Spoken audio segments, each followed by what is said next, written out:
Hello children, today we are going to start with the new chapter number 10 of EVS book, class 5, Walls Tell Stories. So, how do walls tell stories? This is my question. Can walls tell stories? Can the walls of a place that you look at, can they tell any kind of story? Can they give any kind of information? Let us find out. So, reached Golconda. Golconda is a place near Hyderabad. It is about 11 kilometers away from Hyderabad, and Hyderabad is in Telangana. So Golconda is also in the state of Telangana. So this is for your information. This can come in 1 mark questions. At last we reached Golconda. We were glad that Didi was with us. Didi studies history and we enjoy visiting different places with her. So all the children, they reached Golconda and there is a Didi with them. There is one elder person with them, and Didi studies history. What is history? History is a subject in which we learn about the past. What has happened in the past of our country. Who all kings came, who ruled us, how did they rule us, what were the wars, all these things we study in the subject history. Didi studies history and we enjoy visiting different places with her. So Shelja says, my goodness, this fort is so huge. Huge means very large, very big. Gigantic, very big. So this fort is so huge. This fort is so big. Sridhar says, and see at what a height it is built. So look at this photograph. It is built at a height. It is not built on the ground. It is built on a higher place. Kalyani, just look. Have you ever seen such a huge gate? So look at this gate. Look at this gate. This gate is so huge. These are the children. This is the height of the children. This gate is even bigger than that. Even the gate is so big. Shelja says it must be very heavy. I wonder how many people would be needed to open and close this gate. Shelja says this gate is so big. I just think about how many people would be needed to open a gate. Kalyani, look at these sharp iron spokes. I wonder why they were made. Look at these thick walls too. I have never seen such thick walls. So all these things we are describing the fort. That this fort is huge. It is built at a higher height. It is built at a height. It has a huge gate.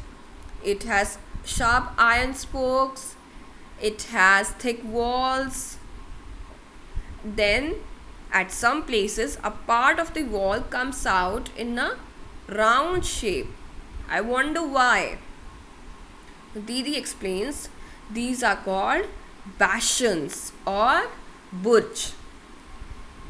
See, these are even higher than the wall. The outer wall of this fort has 87 bastions. Thick walls, a huge gate and so many bastions, so many ways to ensure security. Now we can answer Kalyani's questions.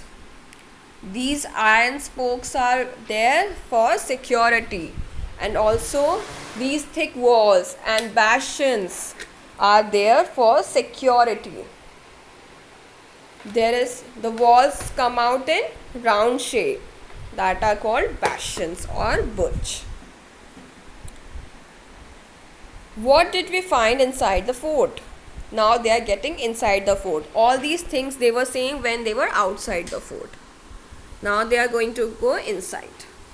Shelja, I wonder how old this fort would be. Do you think King built the fort so that he could live here? It was written outside the Qutub Shah that Qutub Shahi Sultans ruled here one after another from 1518 to 1687. So underline this. Who built this? Who built this fort? The Qutub Shahi Sultans. And for how long they ruled? 1518 to 1687. Then Didi says, much before that, in 1200, this fort was made of mud and different rulers lived here. So before it was made up of all these rocks, it was made up of mud. And that was even before that, in 1200. In the year 1200. Shailja, oh look, this board has a map of the fort.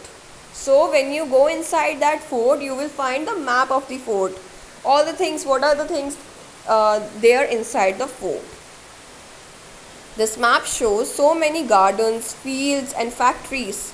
See, there are many palaces also inside the fort. So not just it is a fort, it also has many things like factories, like gardens, like fields, and also palaces. So it is bigger than the palace. It is not just one palace, it has many palaces inside it. That means that not only the Sultan but many other people like farmers and workers must also have been living here. Kalyani, it must have been a complete town. So now we understand that in this fort not just the king lived, many other people also lived. And because it has so many things like factories, like farms, like gardens, that means there were so many people inside which looked like that it was like a town and not just a fort or a palace.